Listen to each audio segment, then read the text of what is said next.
মানুষ যারা কোটিপতি, তাদের যখন রক্ত দরকার পড়ে তাদেরকে রক্ত কারা দেয়? কোটিপতি লোকেরা কারা দেয়? ওই একটা খেটে গরিব মজদুরাই রক্ত দেয়, কোটিপতিরা রক্ত দেয় না। যে রক্তের জন্য মানুষ যে কোনো মুহূর্তে মারা যেতে পারে, সেই রক্তকে একটা স্লোগান করা হয়েছে রক্তদান জীবনদান। তাহলে সেই কাজটা আপনারা সময় ক্ষেত্রে করতে পারবেন। কিরকম? যে আপনাদের কোনো আত্মীয় স্বজনের যদি রক্তের প্রয়োজন হয় তো অবশ্যই আমাদের এই সেন্টারে যোগাযোগ করবেন, আমরা ফ্রিতে রক্ত দেব। একটা কোনো গরিব মানুষ আছে, আপনি তার চেয়েও গরিব কিন্তু ও আরো গরিব, একটা বড় অপারেশনের ব্যাপার আছে, টাকা পয়সা নিয়ে অপারেশন করার তার আর অর্থ নাই, তাহলে কি করবে? আপনাদের এই সেন্টারে আন্ডারে 13টা নার্সিং হোম আছে এবং পশ্চিমবঙ্গ রাজ্য সরকারের স্বাস্থ্য সাথী কার্ডে অনেক অপারেশন সম্পূর্ণ ফ্রিতে হয়, যেমন টিউমার, গোলব্লাডারের পাথর, কিডনি স্টোন, হ্যাঁ অনেক রকম অপারেশন যেগুলো রয়েছে অর্থোপেডিক, এগুলো সব সম্পূর্ণ ফ্রিতে অপারেশন হয়।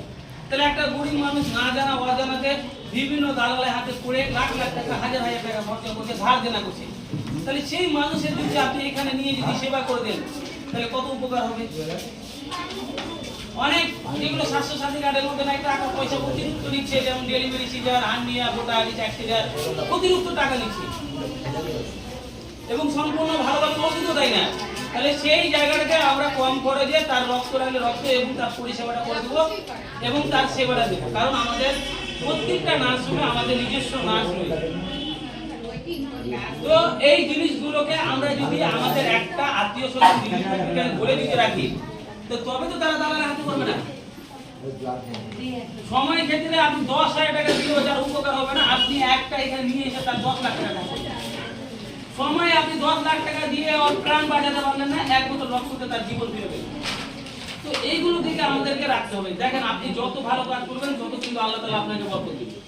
আপনি ভাবেন না আমি ভালো খাচ্ছি, এসিতে ঘুরছি, এসিতে খাচ্ছি, প্রতিদিন ফ্রিজে মাছ মাংস ভরে রাখছি, ছুঁড়ে ছুঁড়ে খাচ্ছি, আমি ভালো আছি, না, কখনো না। আপনি যতক্ষণ না কোনো মানুষকে ভালো পরামর্শ দিয়েছেন, ভালো কথা বলেছেন, ভালো কোনো কিছু করেছেন, ততক্ষণ না আপনি নিজে ভালো হতে পারেননি। আমি ভালো কবে? যখন আমি কাউকে উপকার করেছি, যতক্ষণ আমি ভালো মানুষকে কথা বলেছি, ভালো জ্ঞান দিই, তখন তবে আমি ভালো। আমি একটা ভালো মানুষ কি করে হতে পারি? আমি যখন ভালো কাজ করেছি তবে তো ভালো মানুষ। আমি ভালো কাজ করিনি, আমি ভালো মানুষ কি করে হলাম? তো আমরা যারা মনে করছি যে আমরা ভালো মানুষ, কখনো না। কারণ যত